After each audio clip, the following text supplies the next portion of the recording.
नमस्कार, times of Swaraj में आप सबों का स्वागत है। मैं संतोष सिंह और आज हम टाइम्स ऑफ स्वराज में बात कर रहे हैं एक ऐसे विषय पर जिस विषय को लेकर पिछले कई दिनों से पूरे देश में एक अलग तरह के माहौल बनाने की कोशिश हो रही है। और इस माहौल बनाने की कोशिश में प्रधानमंत्री मोदी और गृह मंत्री शाह ही नहीं, बीजेपी की पूरी टीम आईटी सेल से लेके गांव के जो पन्ना प्रमुख तक हैं वो सारी टीम लगी हुई है, लेकिन वो माहौल बन नहीं पा रहा।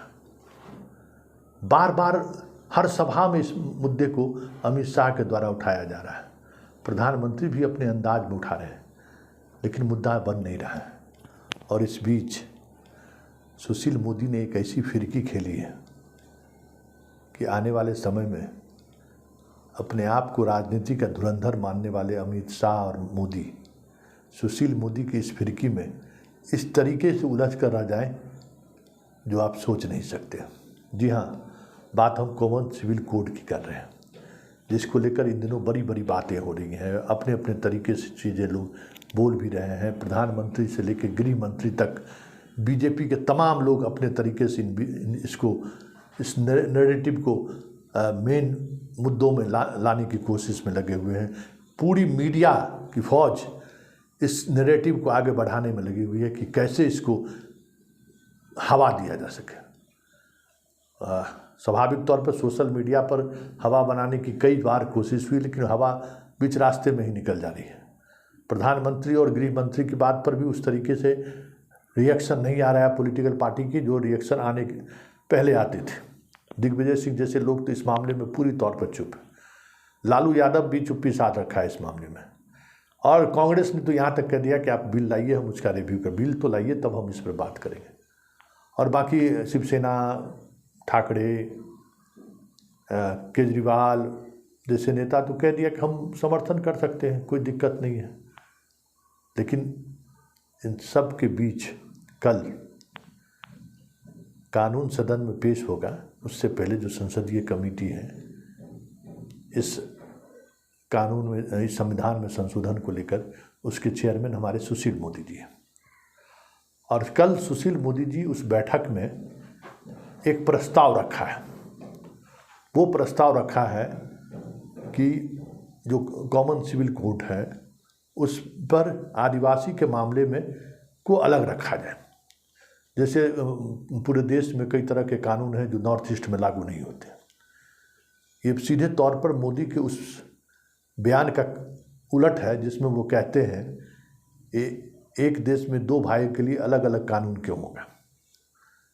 सुशील मोदी ने मोदी के उस विचार को, उस बयान को ही चुनौती दे डाली और कह दिया कि आदिवासी के मामले में को अलग रखा जा सकता है। मतलब आदिवासी का तो रिप्रेजेंटेशन भी वहाँ नहीं था उस तरीके से। और सबसे अगर कमज़ोर अगर किसी को की बात करें तो वो आदिवासी इस कोड बिल में है, जो जिनके शादी का अपना एक अलग रूल है, ज़मीन बंटवारे का अपना एक अलग रूल है। बहुत सारी ऐसे कानून हैं जो आदिवासी समाज का आज भी अलग है, जिसको बदलने की साहस भारत सरकार में नहीं थे। अंग्रेज़ों ने भी वो साहस नहीं जुटाई, मोदी साहस कर रहे हैं। तो सुशील मोदी ने उसका एक बीच का रास्ता निकाल दिया है।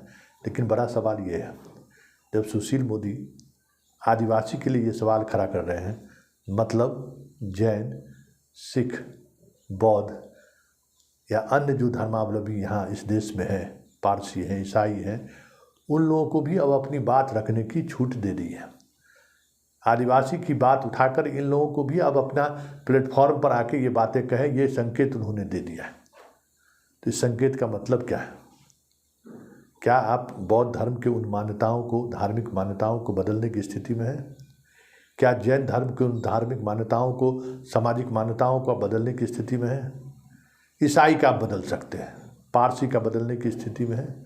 बहुत सारी यहाँ पे कबीरपंथी भी हैं, कई तरह के पंथ हैं जिनका अलग अलग कानून हैं जो धार्मिक मान्यताओं पर आधारित है, जो हमारे कानून से ठीक उलट है। वहाँ वो कानून पर लागू नहीं होता है। क्या सिख को आप कह दीजिएगा कि पगड़ी और कृपान लेके आप ना चलें? नहीं कह सकते हैं। जैन धर्मावलंबियों में जो संपत्ति बंटवारे का जो प्रावधान है, क्या आप उसको कह सकते हैं कि आप बदल दीजिए? शादी का जो मैरिज का जो परंपरा है वो बदल दीजिए? बौद्धिस्ट को आप कह सकते हैं बदल देने के लिए? तो नहीं कह सकते हैं, क्योंकि जब आदिवासी के बदलने पर आप सवाल खड़ा कर दिए तो बौद्ध और जैन में तो सवाल खड़ा होगा ही, सिख में सवाल खड़ा होना तय है। तो फिर क्या ये मुसलमानों के लिए सिर्फ ये एक्ट लाया गया है कि मुसलमान में ही जो है सो पर लागू होगा कॉमन सिविल कोड? ऐसी स्थिति में क्या ये कॉमन सिविल कोड रहेगा क्या? जो आप बात करते हैं कि भाई इस देश में दो भाई अलग अलग कानून क्यों, तो क्या ये कॉमन सिविल कोड के माध्यम से सिर्फ मुसलमानों पर कानून थोपा जाएगा, बाकी लोगों पर नहीं? क्योंकि अल्पसंख्यक सिर्फ मुसलमान ही है क्या? ऐसी स्थिति में क्या आप जो कानून बनाएंगे वो कोर्ट में टिकेगा क्या? बड़ा सवाल है। और सुशील मोदी ने इस तरह के मामले को उठाकर संकेत दे दिया है कि फिलहाल इस सत्र में ये कानून आने वाला नहीं है, पहली बात। दूसरी बात ये कि आदिवासी का मसला उठाकर उन्होंने आदिवासी से जुड़े हुए संगठन और स्टेट को भी संकेत दे दिया है कि आप मजबूती से इस मुद्दे को उठाइए। ऐसे में कई ऐसे राज्य हैं जहां आदिवासी को लेकर बीजेपी काफ़ी आगे बढ़ चुका है। वनवासी कल्याण केंद्र के माध्यम से क्रिश्चियन के खिलाफ एक अलग तरीके का माहौल बनाकर उन राज्यों में बीजेपी कई बार शासन में भी आई है, चाहे छत्तीसगढ़ हो, चाहे बिहार हो, महाराष्ट्र का भी वो इलाका हो, जहाँ आदिवासियों के अलावा उड़ीसा का वो इलाका है जहाँ बीजेपी सत्ता में आई है, मतलब विधायक सांसद उनके बने हैं। कई राज्यों में वो मुख्यमंत्री बने हैं आदिवासी के वोट से। ऐसे में सुशील मोदी ने ये जो फिरकी खेली है उसका क्या जवाब होगा मोदी और शाह के पास? और अगर कोई जवाब है तो जवाब यही है कि अब आदिवासी राष्ट्रपति हैं इस देश के, सवाल वहाँ भी जाएगा, लोग उनसे भी मिलेंगे, उनको भी कहेंगे कि क्या हो रहा है देश में। मतलब सुशील मोदी ने अपने तरीके से उस राजनीति की बिछा दी है जिसको लेकर अमित शाह 2024 में फसल काटना चाहते थे। कॉमन सिविल कोड में जो सुशील मोदी ने जो सलाह दिया है वो सलाह काफ़ी है। इस बिल के अंतिम सत्र में भी, मतलब 2024 के चुनाव की घोषणा से पहले भी ये सत्र में पास होने की स्थिति में आ जाए, कहना मुश्किल है। अब देखिए आगे आगे होता है क्या। यही राजनीति है और इसी राजनीति को अमित शाह और मोदी नहीं समझते।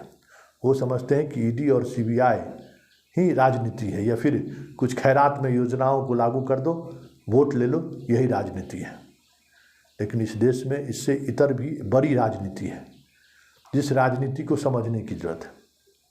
और अगर आप उस राजनीति को नहीं समझ रहे हैं तो होता है जब तक आप फॉर्म में हैं, चुनाव जीत रहे हैं, जैसे जैसे आप फॉर्म आपका खत्म होता जाएगा, तकनीक आपके पास नहीं है तो आप औंधे मुँह गिरेंगे, ये तय है। जैसे सूर्य कुमार को लेकर बड़ी बड़ी बातें हुई ना, क्रिकेट में आया तो किस तरीके से बवेला मचा था, इनको खेलने क्यों नहीं दिया गया, इनके साथ ज्यादती हुई, ये यादव है इसीलिए ऐसा किया गया। लेकिन अल्टीमेटली क्या हुआ कि तकनीक सर्वश्रेष्ठ है। तो राजनीति में भी जो है परफॉर्मेंस आपका घटता बढ़ता रहता है, जीत हार लगा रहता है। लेकिन अगर राजनीति की तकनीकी समझ अगर आपको है, राजनीति की जो विचारधाराओं को लेकर जो नैरेटिव्स है, अगर उसकी आपको समझ है, तभी आप राजनीति में टिके रह सकते हैं। अब देखना यह है कि सुशील मोदी की इस फिरकी पे मोदी और शाह किस तरीके से बैटिंग करते हैं, क्योंकि सुशील मोदी ने एक ऐसी बिछा दी है कि आने वाले समय में कॉमन सिविल कोड को लेकर सरकार अगर कोई बिल लाती है तो उस बिल का विरोध पार्टी के अंदर ही शुरू हो जाए तो कोई बड़ी बात नहीं होगी।